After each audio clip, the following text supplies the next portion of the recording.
Hello and welcome to another episode of Virtual Legality. I'm your host, Richard Hoeg, managing member of the Hoeg Law business law firm of Northville, Michigan.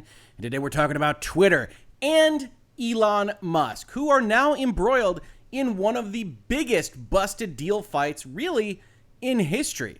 Obviously, Elon Musk had proposed to buy Twitter's shares for $54.20 per share, or about a total price of $44 billion, before deciding, he didn't want to buy the company after all. Now, I'm a little dismissive of that particular statement when I say it that way, so maybe you're on Elon Musk's side and you think that Twitter didn't give him the information he needed to evaluate the deal properly. That's fine. Either way you frame this particular story, it's big and it's only going to get bigger because now the billionaire and the billion-dollar company are fighting. And of course, we talked about Twitter's lawsuit in the Delaware Court of Chancery. We went through every single word of it, as it turns out, in our Hangouts and Headlines format. I know a number of you didn't necessarily love that. You can find it in the Elon Twitter playlist. But if you're interested in the overall kind of commentary here, Twitter lays out a pretty good case for an individual in Elon Musk that got cold feet, that had backed a number of his financing sources through Tesla stock, and when the market turned, needed to use more Tesla stock in order to backstop those finances, and decided it got a little bit too rich for his blood.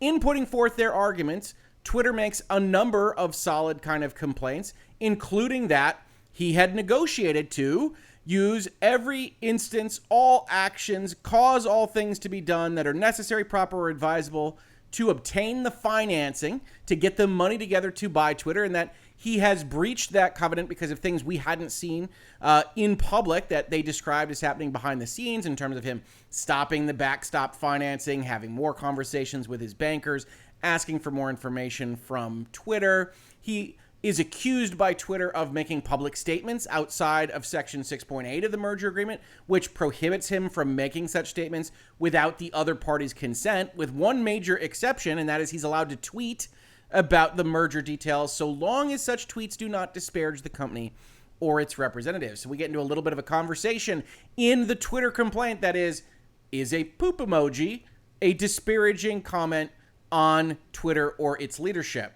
Certainly, you don't generally want to be described that way with that particular emoji, but is it disparagement? And we'll see Elon Musk and his legal team try to answer that question in the document we're going to be looking at today. We saw them try to discount what is Elon Musk's main argument, that no, he was not foreclosed from due diligence. He was allowed to evaluate the company that he had otherwise signed up to purchase. That's why he negotiated this big Section 6.4 that says, among other things, that upon company's reasonable request, upon Elon's reasonable request, he can go ask Twitter for information for any reasonable business purpose related to the consummation of the transactions. Now, reasonable minds can differ on this. This is one of the reasons why when I went over Twitter's complaint, I said to you all, as described by Elon Musk, the data requested sounds reasonable. As described by Twitter, the data requested sounds like it's non-existent, that they're bending over backwards to even create it for him, and that he is, as Twitter accuses him of doing, looking for pretext to get out of the deal, and found what he believes to be a winning argument in this notion that there are more bots among the monetized active users at Twitter than Twitter is willing to admit. And Twitter, for the most part, says it's less than 5% of that monetized count of its users, and Elon Musk disagrees. And Twitter disagrees with him being allowed to ask these questions. They say they went too far. They aren't in breach of 6.4 for not delivering the information to him exactly as he requested. And furthermore, that they had negotiated for a bunch of carve-outs here, including a kind of wild one that says nothing herein shall require the company, that's Twitter, to disclose any information to Elon if such disclosure would, in the reasonable judgment of Twitter, it's their judgment, it's their call, one, cause significant competitive harm to the company or its subsidiaries, Twitter, if the transactions contemplated by the agreement are not consummated.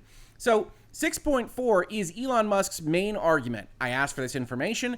They didn't provide it to me. They are in breach of that provision. And as part, as we will see in the language, that breach is causing a material adverse effect in some form or fashion. And thus I can walk away from this deal, not only entirely without buying your company, but also without owing you $1 billion, which I had otherwise guaranteed to pay you if you were the ones that decided to terminate the deal because I had breached. So it becomes a fight over who breached what and when.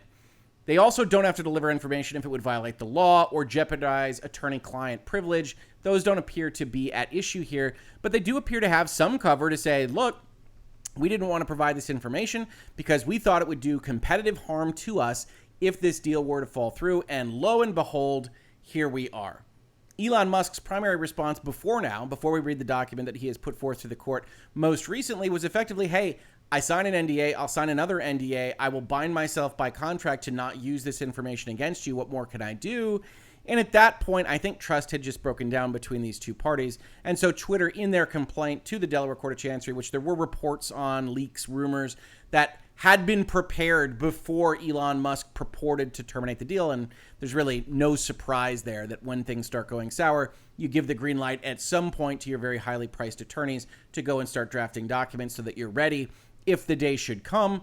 They were ready because they knew that this was going sour. Elon Musk tried to terminate, and they prepared that document. But Twitter has those complaints in its back pocket. And why are those complaints useful? He's making statements out of school. He's not doing what he's supposed to do for his financing. He's asking for too much information as a pretext, which could go against good faith, fair dealing, and get into those kinds of issues. And they had a number of other separate sectional complaints there. Why?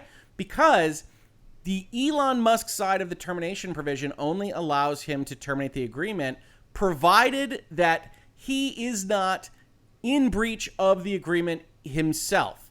So one of the things Twitter is trying to establish in their complaint document to the Court of Chancery is he was in breach. He sent a poop emoji. He stopped looking for his equity financing. He did all these other things to try to scuttle the deal. He was in breach when he tried to terminate the agreement, and this section specifically says he's not allowed to terminate the agreement while he's in breach, which I find to be a pretty compelling argument, honestly, just reading through the way the contracts work. And if he tries to terminate the agreement when he's not allowed to do so, as we talked about in earlier videos in this playlist, then, well, he's in breach for that reason, because he has now told the world that he isn't going to go through. He isn't going to consummate the transaction. He isn't going to abide by the covenants, the promises that he has otherwise agreed to. So when he goes to terminate it, the agreement doesn't get terminated. He just puts everyone on notice that he is no longer willing to do the things he promised to do under the agreement, and that in and of itself is likely a breach.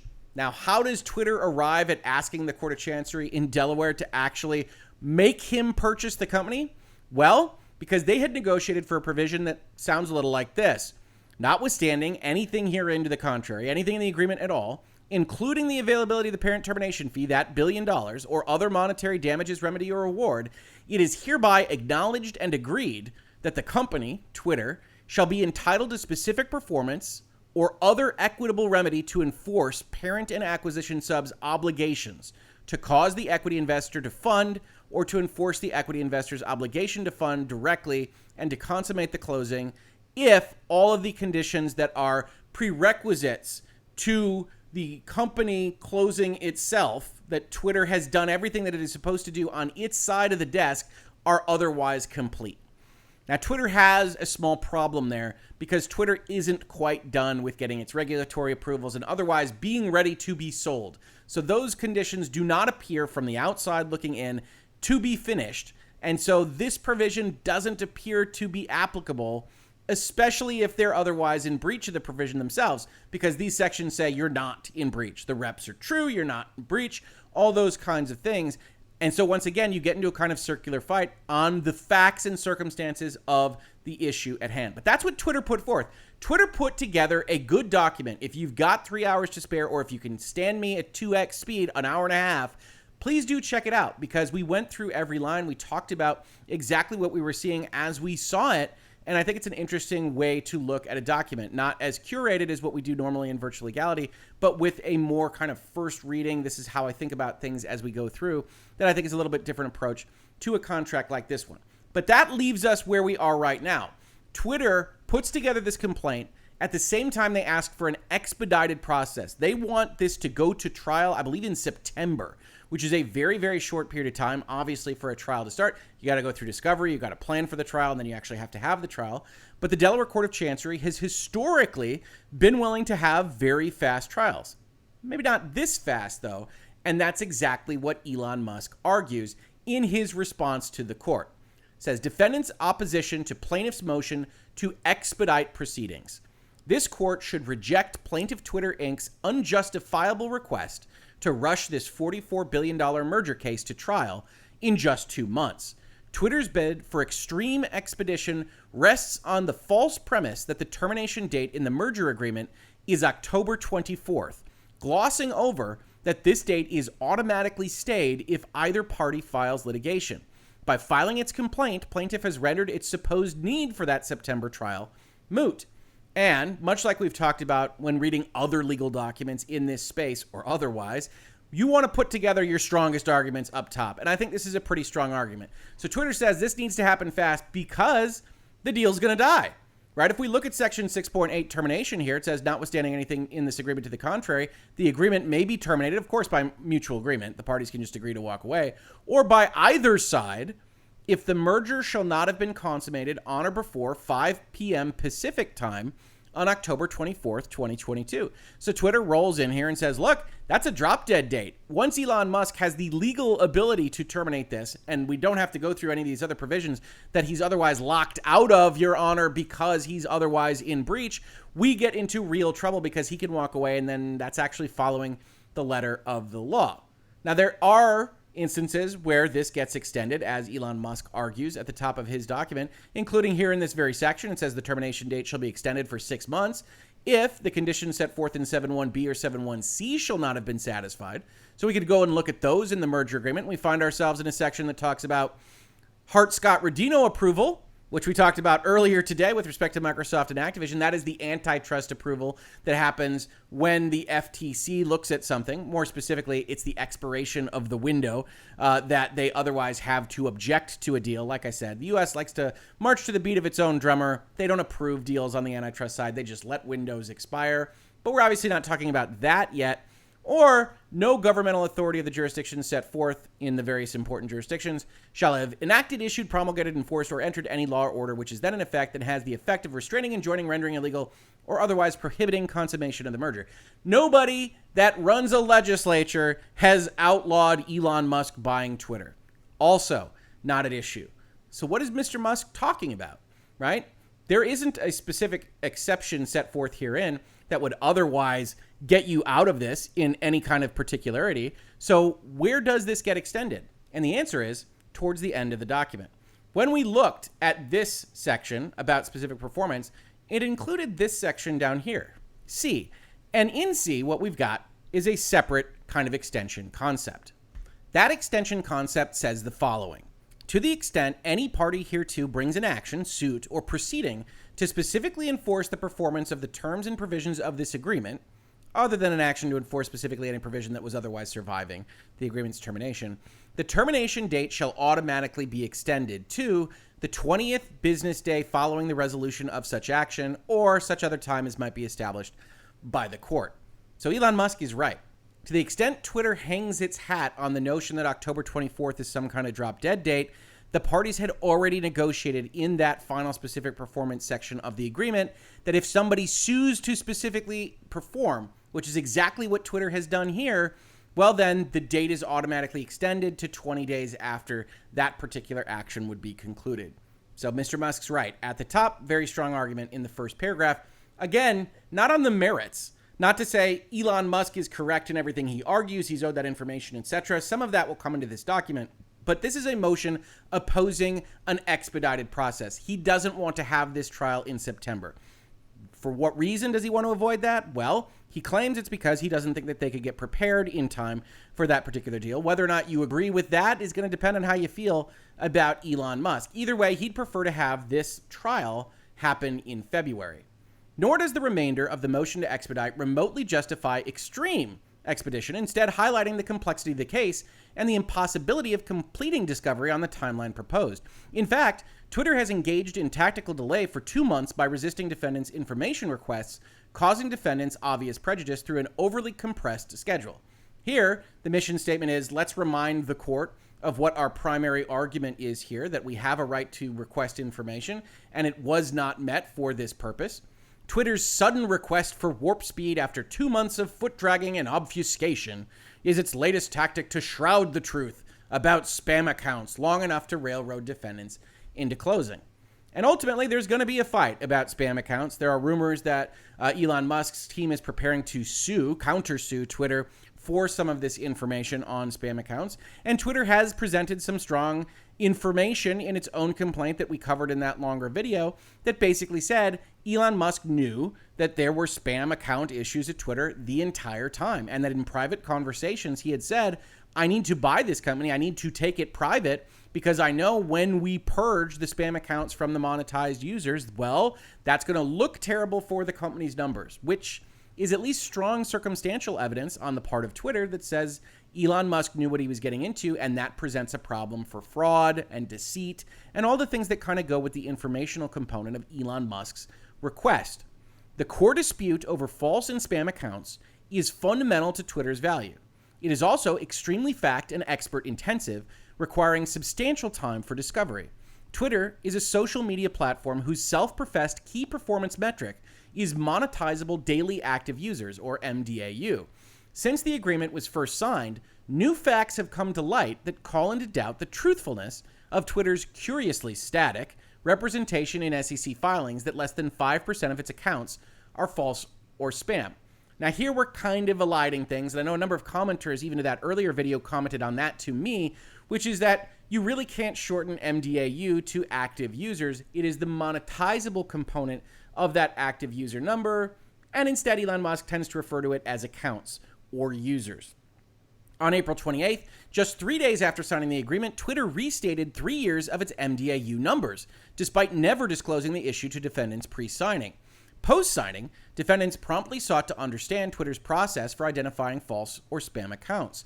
In a May 6th meeting with Twitter executives, Musk was flabbergasted to learn just how meager Twitter's process was.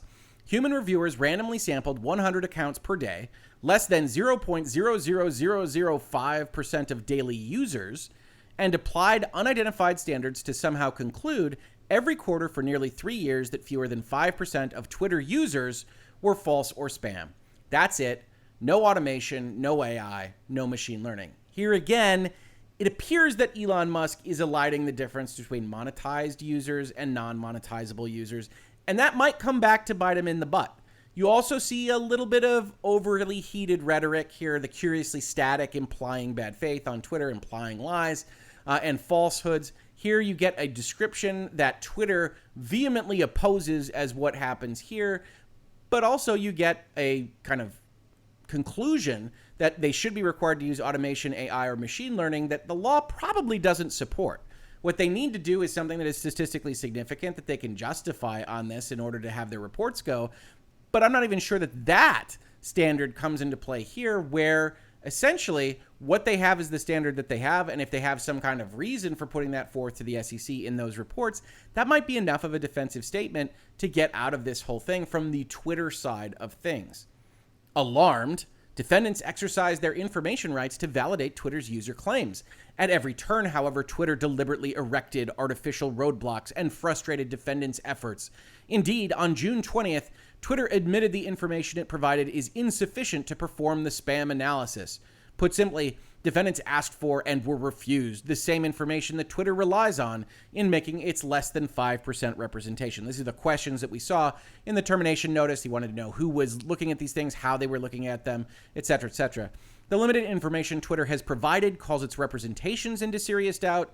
Meanwhile, Twitter has adopted significant personnel changes without consent, which is a bit of a non sequitur for this paragraph, but they are establishing the reasons why they think they can hold Twitter to be in breach. Resolving these issues will require complex technical discovery, including the forensic review and analysis of large swaths of data. Twitter's complaint only adds to that complexity. Rather than simply challenging defendants' termination, Twitter has manufactured a hodgepodge of baseless new claims, none of which were ever noticed. With the same sense of humor of a bot, says the footnote, Twitter claims that Musk is damaging the company with tweets like a Chuck Norris meme and a poop emoji. Twitter ignores that Musk is its second largest shareholder with a far greater economic stake than the entire Twitter board. Probably Twitter ignores that because it is completely inconsequential to the legal question of whether or not Musk is breaching the public announcements clause, which he is at least walking up to the line if not over it, based on what they have put forth in their complaint. So here we have kind of a gotcha footnote, probably designed for Virtual Legality or USA Today or wherever to pick up and say, look at that, where he's going with that particular argument. But as a lawyer, I look at that and say, the fact that you own an interest in Twitter sure as heck doesn't mean that you can't disparage it or otherwise lower its value. The history of corporations is a history of shareholders doing various bad things to the corporations they hold an interest in for whatever reason they think is most beneficial to them at the time. So this footnote means nothing. And honestly, if I'm the judge, I read that and say, well, that's just obviously wrong. And that doesn't help your standing as we read through your document. The extensive discovery required for all of these claims cannot be completed within 6 weeks. Given that the agreement's termination date is automatically stayed, it is unnecessary to resolve these weighty considerations on a breakneck schedule. Plaintiffs' proposed schedule would severely prejudice defendants by depriving them of a meaningful opportunity to take discovery, conduct expert analysis, and present their case. The only relevant date is the outside date for the debt financing, April 25th, 2023. So the existing debt financing documents have an out date where if the deal isn't consummated, they can walk away. Elon Musk says that's an important date. Let's get a trial done before then, but it doesn't need to be in 2 months. Accordingly, defendants respectfully request trial on or after February 13th, 2023, an extremely rapid schedule for a case of this enormous magnitude that provides the court time for reasoned adjudication before the true outside date. Then they give background. But the first and most important question is, what will the judge do with this? Twitter says we want to have it in September. Musk says we want to have it in February. Just on my own opinion in this particular instance, without regard to whether Twitter's right or Musk is right or what is infighting in the footnotes or whatnot, I think February sounds like a more reasoned date for a $45 billion broken deal kind of litigation than 6 weeks, 2 months from now. So I side with that just kind of on a rule of reason basis. Yes, let's make sure we get this thing right. Twitter says we're held in limbo. It hurts our company. Undoubtedly, that is in fact the case to some extent. But I do think you want to have at least what would be, 5, 6, 7 months to do discovery to prepare for a deal of this size if you're going to have this fight. Some of you might disagree with that. Some of you might say this is a slam dunk. I would suspect some of you might say it's a slam dunk one way or the other and representing both sides, which presents its own problem. But either way, I think that Musk probably has the best of it because 2 months does seem very, very fast, even for the Court of Chancery. But you can remember this comment when I'm wrong, and you can leave the comment letting me know so. Then we get some background. In early April 2022, Musk began exploring an acquisition of Twitter. From the start, he announced his intent to defeat the bots that plague the platform, degrading the user experience. And here they're trying to own what is one of Twitter's kind of centerpiece arguments, that he can't complain about bots at Twitter when he told everybody that he was concerned about those bots and he was buying the company to clean them up, which I think is a pretty strong rhetorical stance for Twitter to take. Although Musk was aware there were bots, he was unaware that Twitter's disclosures regarding MDAU were false. So the fight becomes, yes, of course there are bots, but I thought it was more contained. You kept saying less than 5%, less than 5%, less than 5%. And now I get in here and I see, according to Elon Musk, you don't have any way to test these things. It's clearly more than 5%. And now the car that you were going to sell me is a lemon, and I have to look at more information about that car and potentially the purchase price thereof.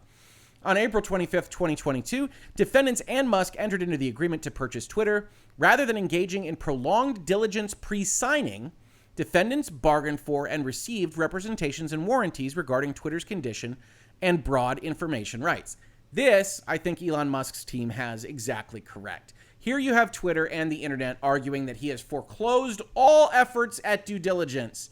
And I never, ever read this agreement to suggest that was the case. What happens in a normal process is that you sign a letter of intent, which is non-binding. You then have a diligence process that can last for months, and then you sign a merger agreement. Here, Elon Musk said, I will ditch that whole process. We can sign the merger agreement, but I need some covenants that I can go and ask for information, and I can get more familiar with the company as we're in the in-between period between signing and closing. That's what Section 6.4 does. That's how I read it. And while it has some weird carve-outs for when Twitter can just decide to not provide information that might save the day for them in this particular context, I never once thought that Elon Musk was not allowed to ask questions or otherwise perform diligence on the company. This appears to be the exact right description of what was negotiated.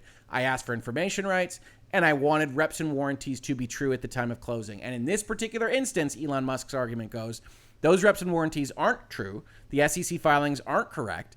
And so I can then proceed to find the company in breach. Right? And that's where he winds up, right? There's reps and warranties that say none of the company SEC documents at the time filed contained any untrue statement of a material fact. And he says those MDAUs are untrue. He also gets the same kind of rep with respect to the proxy statement that Twitter is going to put forth to its stockholders to get the deal approved, which contain the same information that they've otherwise gone to him with on the SEC documents. So he would say that is also potentially a problem. And if there is that kind of breach, well, then you don't have what it takes to actually close the deal, right? Each of the representations and warranties of the companies shall be true.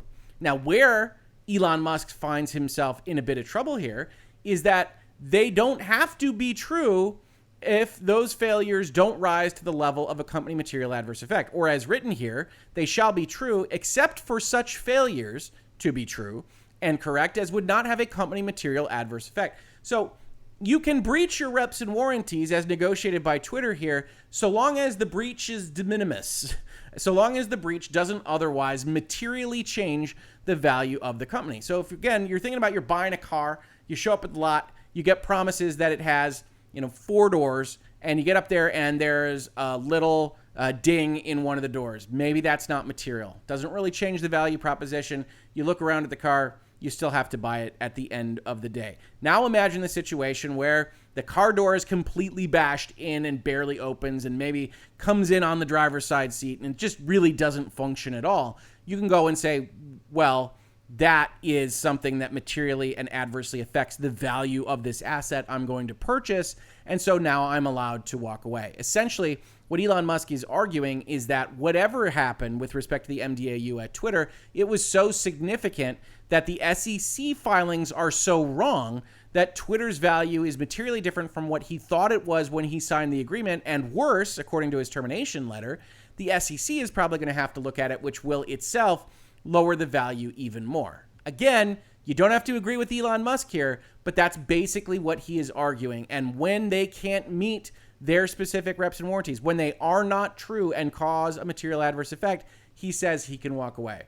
Traditionally, the company material adverse effect definition interpretation is a tough one to win on because in general, the courts, especially in Delaware, don't want to just kill deals, and they're often written kind of broadly. We looked at the definitions in earlier videos. A company material adverse effect basically means a material adverse effect on the business of the company. Not a great definition to really hammer things out in this particular context, but that's where all his eggs are kind of carried. That's the basket where he finds himself, is that they breached a covenant or they breached a representation and warranty that led to a material adverse effect.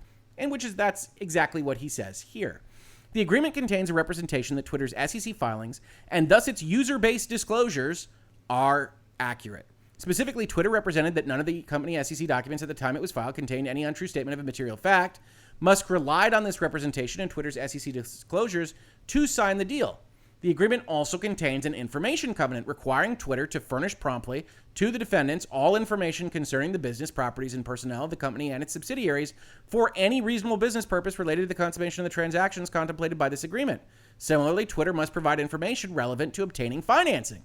Separately, Twitter must use its commercially reasonable efforts to run Twitter in the ordinary course of business, and defendants are not obligated to close if the company has not materially performed the covenants, hasn't met its promises such as distributing information, its representations and warranties are inaccurate and cause a company material adverse effect, here defined as an MAE, we just looked at that section, or an MAE has occurred and is continuing. An MAE means any change, event, effect, or circumstance which has resulted in or would reasonably be expected to result in a material adverse effect on the business, financial condition, or results of operations of the company. Like I said, not a very strong definition, but we get what it is saying, something bad. Following a 30-day cure period, defendants may terminate the agreement due to a material covenant breach, or if any of the representations and warranties are untrue as of the closing date and have or will be reasonably expected to result in an MAE. Either party can also terminate if the closing does not occur by October 24th, 2022, but that date automatically extends. And then we get another recitation of Elon Musk meeting with Twitter about bots, spam, and fake accounts. Just 3 days after defendants signed the agreement, Twitter restated its MDAU figures in its Q1 2022 10Q, disclosing it had been double counting users since the first quarter of 2019. By restating its financials, Twitter effectively admitted that changes in MDAU are material and portrayed its estimates as precise. Here, I gave credit to Elon Musk at the top. I think his first paragraph is strong, that Twitter is potentially misrepresenting what happens with respect to the drop dead date. I think he's made other strong points. Here, this point is bad, and we can talk about why. If we go look at what the restatement was, we can see that they have recast the MDAU pretty closely after Elon Musk agreed to purchase the company. But we can also see in this recasting, it may not be material. Right, here's their MDAU numbers, and they've got, for instance, a 37.5 million US MDAU. They thought it was 37.8 million, which makes them off by 0.3 million. In international, it's a little worse. They have another 1.5, and together they have 1.9, and they say these aren't going to add up, so don't worry about their math just there. But 1.9 million out of a total of 216 million, maybe not that material. Now, one place where Elon Musk makes a good argument is he says, well, it must be material. You're filing a financial statement recasting about it. And I think that's pretty good rhetorically, right? Because you don't have to tell the SEC every little thing that happens with your accounting books or any possible thing that could happen with your company. What you do owe them a report on are any errors, omissions, or otherwise that are material to the value of the company. And what Elon Musk says here is, well, if this was required to be filed by your accountants and your legal analysts or whatever, it must be material. And if it was material, that means getting it wrong, including getting it wrong when I signed the document and then recasting 3 days later, must mean that there was an error that could result in a material adverse effect. That said, I don't find this to be terribly material. And then when you look at how they actually talk about the MDAU, remember, Musk says they're portrayed its estimates as precise because they changed numbers at a very small level. I think, in all likelihood, Twitter has the better argument here because they say things like this. The numbers of MDAU presented in our earnings materials are based on internal company data. While these numbers are based on what we believe to be reasonable estimates for the applicable period of measurement, there are inherent challenges in measuring usage and engagement across our large number of total accounts around the world. Furthermore, our metrics may be impacted by our information quality efforts, which are our overall efforts to reduce malicious activity on the service, inclusive of spam, malicious automation, and fake accounts. For example, there are a number of false or spam accounts in existence on our platform. We have performed an internal review of a sample of accounts and estimate that the average of false or spam accounts during the first quarter of 2022 represented fewer than 5% of our MDAU during the quarter. So not the overall active users, but the monetizable active users. The false or spam accounts for a period representing the average of false or spam accounts in the samples during each monthly analysis period during the quarter. In making this determination, we applied significant judgment, so our estimation of false or spam accounts may not accurately represent the actual number of such accounts, and the actual number of false or spam accounts could be higher than we have estimated. We are continually seeking to improve our ability to estimate the total number of spam accounts and eliminate them from the calculation of our MDAU, and have made improvements in our spam detection capabilities that have resulted in the suspension of a large number of spam, malicious automation, and fake accounts. This is actually one area where Elon Musk in his termination commentary accuses them of effectively committing fraud here, because he says that their process is so ad hoc that they could not possibly be deemed to be continually seeking to improve or whatnot. But where Twitter gets it right, I think, is they say, look, we've got a sentence in here that says this number might be completely wrong and may be higher. Now, that I think is a strong argument for Twitter. Of course, like all of the things that we raise on the legal side of things, you can go too far with it. If you say there's less than 1% of spam within the MDAU and it turns out there's 99%, yes, the SEC can still come after you, even though you said it could be higher. That's not a good disclosure to your prospective investors. And remember, you're required to reveal every material thing, and you can't omit to include other potentially material things that an investor would care about. And they would certainly care about, hey, we don't just not know what that number is, but we might be wildly off, which is the term of art that Elon Musk and his team uses when describing what's happening here. Still, You heard me say I think this is a relatively weak argument on the part of Musk, and it is because those numbers do not appear to be material. They appear to be belt and suspenders filings that an over-aggressive lawyer or tax lawyer or accountant wanted to make sure were filed because they thought it was important, but I'm not positive it's material to the value of the overall operation, and because they do have a lot of disclaiming language for what is a non-GAAP, non-generally accepted accounting principles kind of concept in MDAU, which is unique to Twitter in the first instance. So I do not think it is Musk's strongest argument. Defendants promptly sought to validate Twitter's user-based representations. Thus, on May 6, 2022, Musk met with Twitter's leadership, including its CEO and CFO, to discuss, among other items, how Twitter calculates its spam population. Musk was stunned to discover that Twitter's process for identifying spam accounts relied on human reviewers to eyeball a minuscule portion of the user base rather than utilizing the company's machine learning capabilities. Now, this sounds to me, and continues to sound to me, like a difference of opinion. I could not sit here and tell you whether human reviews of 100 user accounts per day that are within the MDAU is good enough. But I can tell you from experience with statistics that you can get good results from a relatively small amount of the population that you're choosing to sample, as long as randomness is observed and that kind of thing. And machine learning and AI and the rest is not the be-all and end-all of data or statistics analysis. And Musk is essentially saying that they're wrong and their stats are wrong and the results are wrong based effectively on what he would prefer to see being done for a test. I don't know how that will hold up, but I have my doubts that Elon Musk has the better part of this argument as the law is concerned with how you're allowed to operate your business before you're potentially acquired by a tech billionaire. Then we talk about the information covenants. In a series of formal follow-up requests starting on May 9th, defendants requested numerous categories of information regarding user-based issues, including access to the Twitter fire hose. One diligence request couldn't be plainer. How do you estimate that fewer than 5% of MDAU are false or spam accounts? Another request made clear that Mr. Musk also sought to verify Twitter's key metric independently. And then we have some footnote fights here. Up above with respect to the spam issue, Musk quickly understood that management did not have a handle on it. Says Twitter also fudges the timeline to make its pretext argument, stating that he was otherwise responding to a downfall in the market. The post-announcement price of the SOCL social media ETF was essentially unchanged by May 6th. He's saying there wasn't that downfall when he decided to start asking these questions, so their pretext argument doesn't have merit. To the extent those timelines come into clarity during a discovery process, that would be useful to know, of course.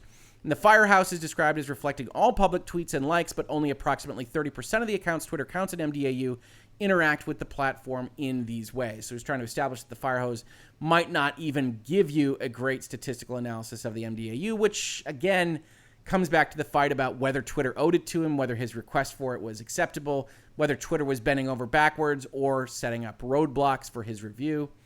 In response, Twitter has led defendants on a 2-month treasure hunt of delays, technical bottlenecks, evasive answers, and ultimately refusals. For example, on June 15th, Twitter provided defendants with something it misleadingly labeled the Twitter Firehose Internal, which the media has widely reported was Twitter's firehose, but it was not, in fact, the firehose. How many times can we say firehose in one sentence? Instead, defendants received a bespoke partial data set structured to make the necessary machine analysis impossible. Here's an accusation that not only did they not hand over what they should have, they created a separate thing that took extra effort and more resources in order to hide the information from Elon Musk. It's a bit conspiratorial, but obviously if they did that, that would be a big flag against them. Defendants attempted to navigate these roadblocks with requests from Morgan Stanley beginning May 9th and sent follow-up letters on May 25th, 31st, June 6th, 17th, and 29th before ultimately concluding that Twitter was intentionally withholding requested information. Twitter itself admitted as much, writing to defendants on June 20th that while it would finally provide its existing Firehose stream over a month late, that data would be insufficient to perform the spam analysis defendants sought to conduct because Twitter still refused to provide the private data required for privacy reasons, as Twitter claims, and I'm not sure they're wrong there. So I'm not sure this is the silver bullet that the Musk team seems to think it is, that when they say, hey, we'll hand over this stuff, but it's not going to get you where you want to go, they don't have an obligation to help you figure out what your analysis should be that you now want to undertake. The user information requested relates directly to the closing conditions, the availability of financing, and transition planning for the business. So this kind of elides some of what Twitter argued here, including that he's in breach at the time, and also including that Elon Musk had basically promised that the financing was done and that there shouldn't be a concern about the availability of financing, which I think Twitter probably has the better part of in terms of an argument. Twitter's conduct raised red flags about whether its representatives are true representations, and there is an MAE. In its SEC disclosures, Twitter lists MDAU first among its key metrics, touting it as the leading measure of the company's performance. Twitter also represents that no more than 5% of these accounts in a given quarter consist of false or spam accounts and claims to remove them from its MDAU count.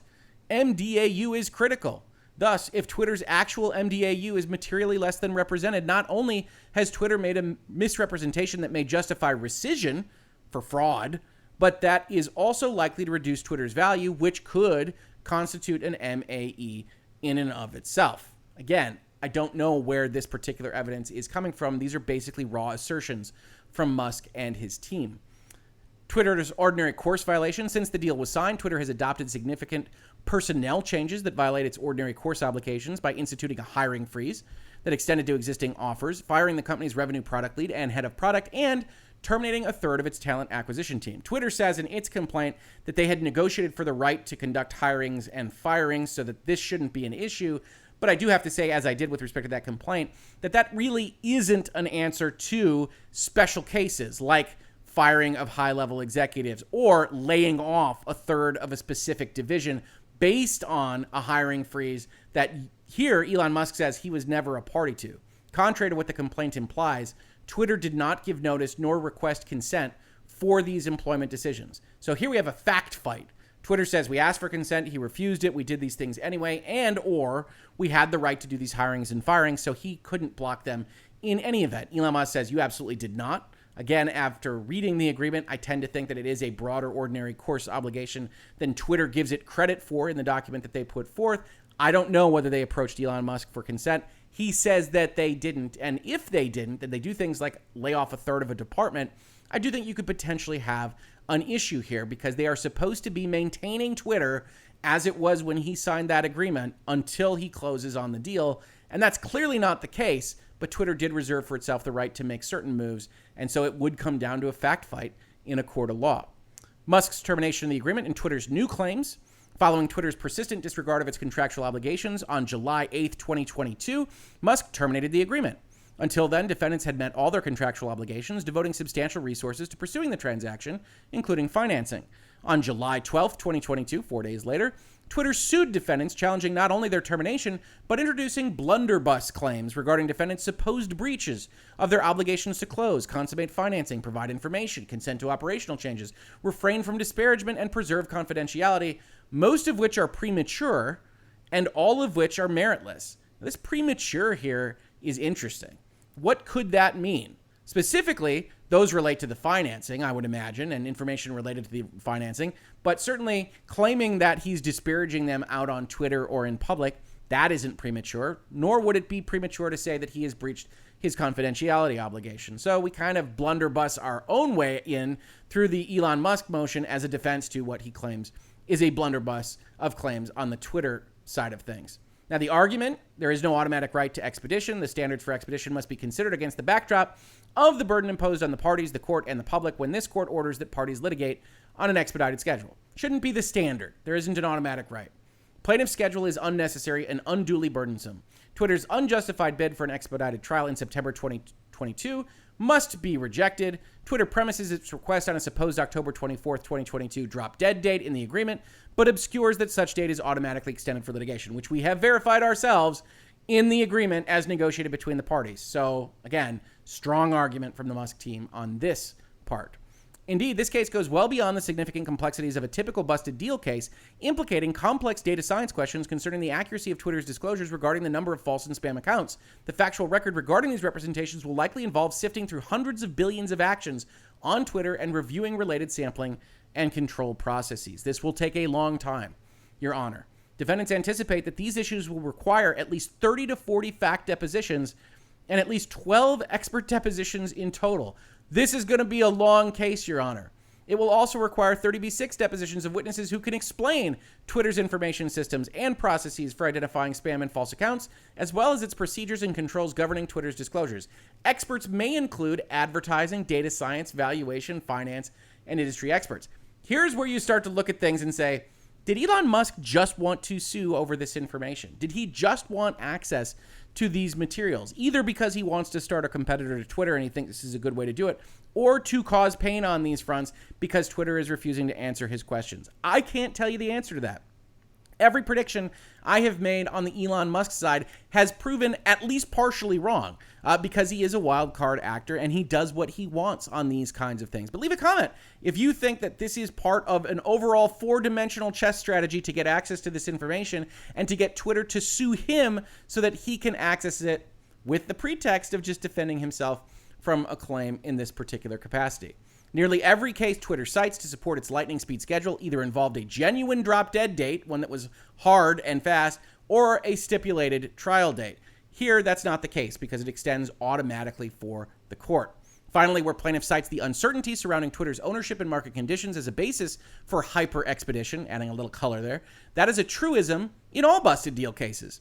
As plaintiff acknowledges, the termination date provides an indication of how long the parties intended to be in the contractual limbo of operating subject to interim covenants. Here, by including a provision automatically extending the termination date through litigation, the parties express their intention to ensure sufficient time to adjudicate any disputes. I actually like this rhetorical turn here.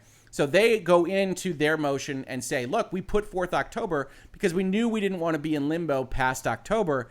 And here the Musk legal team says, you're right, the contract does reflect what the parties were willing to do here, and the parties already allowed for this contract to be in quote-unquote limbo for up to 20 days after a litigation might be concluded. Again, I think Musk's strongest point are the points that he should be raising here in the motion to say, I don't want to have this in September.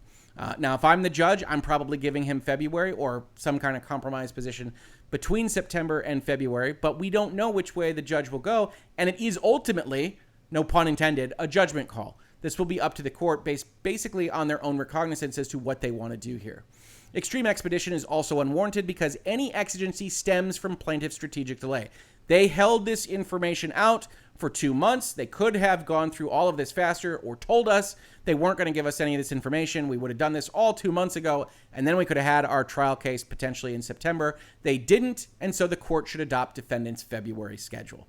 That was Elon Musk's response as of a couple of days ago. Now, this all leads into tomorrow, where even though the judge that has been assigned this case was just found to have tested positive for COVID-19, the judge is in fact going through with the procedure that is scheduled for tomorrow instead of in person by Zoom call. So between 11 a.m. and 12:30 p.m., there will be a hearing in the Delaware Court of Chancery. You can see the public access line right here if you want to call in.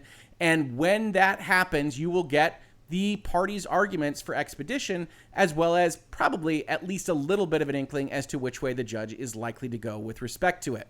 We also, about an hour ago, got a report from Reuters that Twitter has filed a response to Elon's response, effectively saying the expedition should be granted because Elon Musk is trying to slow walk the company's lawsuit, and millions of Twitter shares trade daily under a cloud of Musk-created doubt, which just doesn't sound very pleasant now, does it? No public company of this size and scale has ever had to bear these uncertainties. Not sure that's true. It's a little bit hyperbolic, but we'd have to really think about what other companies have been in limbo for as long in a way that their publicly traded stock is otherwise negatively affected. That has been Virtual Legality for today. If you enjoy content like this, the discussion of business and law, stockholders, Twitter, technology, video games, and more, please consider supporting the channel. We've got all the links listed in the description below. We've got a Utreon, we've got a Patreon, we've got a store, we've got YouTube memberships, and more. Please do check those out. Or if you aren't interested in any of that, just subscribing, ringing bells, upvoting, downvoting, doing all of that fun stuff helps let YouTube know that we're here, helps grow the channel, and I really sincerely appreciate it. If you caught this on YouTube, thank you so much for watching. And if you listen to it as a podcast, thank you so much for listening. And I will catch you on the very next episode of Virtual Legality. Virtual Legality is a YouTube video series with audio podcast versions presented as commentary and for education and entertainment purposes only. It does not constitute legal advice and does not create an attorney-client relationship. If you have legal questions about the topics discussed, please consult your own legal counsel.